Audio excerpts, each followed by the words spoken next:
नमस्कार, सूजस स्पेशल कार्यक्रम हमारे सीएम में आप सभी का स्वागत है। मैं हूं आपके साथ निशा शर्मा। आइए हमारे सीएम की इस खास रिपोर्ट पर एक नजर डालते हैं। मुख्यमंत्री श्री भजनलाल शर्मा ने राजस्थान इंटरनेशनल सेंटर में आयोजित स्टार रेटिंग ऑफ माइंस पुरस्कार समारोह में शिरकत की। इसी दौरान उनके साथ केंद्रीय कोयला एवं खान मंत्री श्री जी किशन रेड्डी भी मौजूद रहे।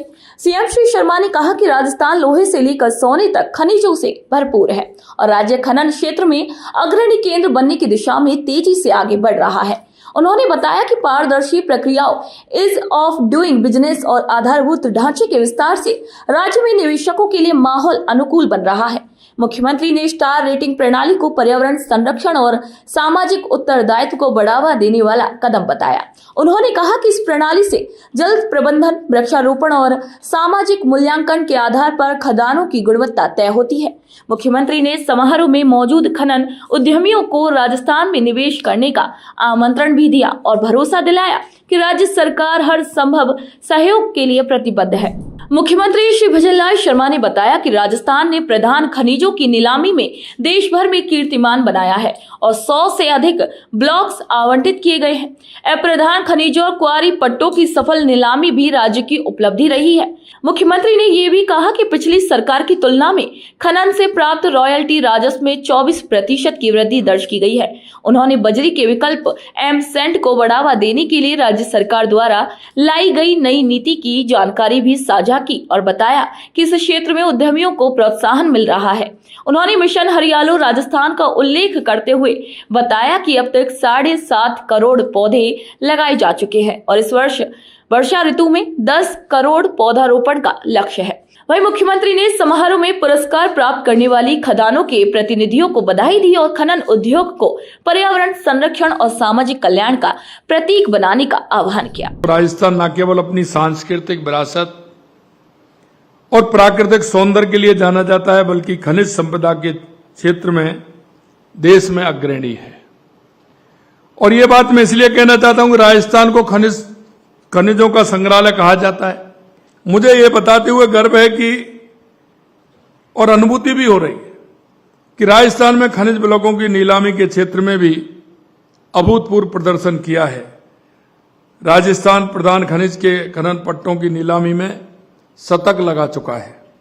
जहां भारत खनिज के 500 ब्लॉक ही आवंटित हुए हैं, वहीं अकेले राजस्थान ने देश के 20% से अधिक यानी 100 से अधिक ब्लॉक आवंटित करने का कीर्तिमान भी बनाया है।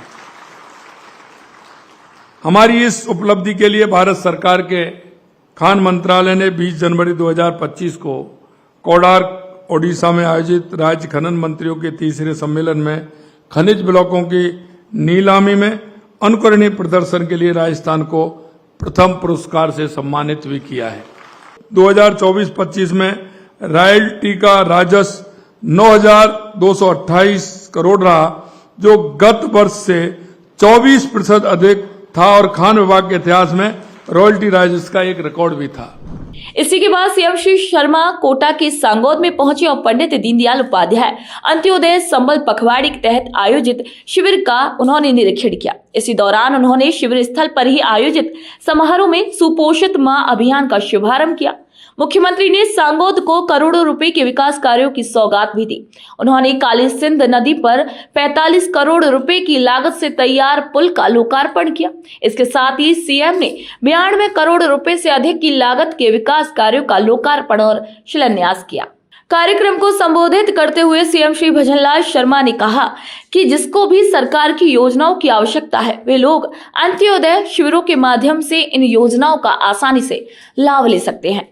इनके माध्यम से अंतिम पंक्ति में खड़े प्रदेश के किसान, बुजुर्गों, महिलाओं और युवाओं को भी लाभ दिया जा रहा है। उन्होंने युवाओं की बात करते हुए कहा कि पिछली सरकारों के कार्यकाल में लगातार पेपर लीक होते थे, लेकिन हमारी सरकार के कार्यकाल में एक भी पेपर लीक नहीं हुआ। कि पंडित दीनदयाल उपाध्याय अंत्योदय पखवाड़ा ये गांव के उस अंतिम पंक्ति में खड़े व्यक्ति जिसको सरकार की योजनाओं की आवश्यकता है, इन शिविरों के माध्यम से वो व्यक्ति किसान, मजदूर, महिला, विकलांग, दिव्यांग कोई भी हमारी बहनें हैं जो अंतिम पंक्ति में खड़ी है, इन शिविरों के माध्यम से उसको लाभ मिल सके।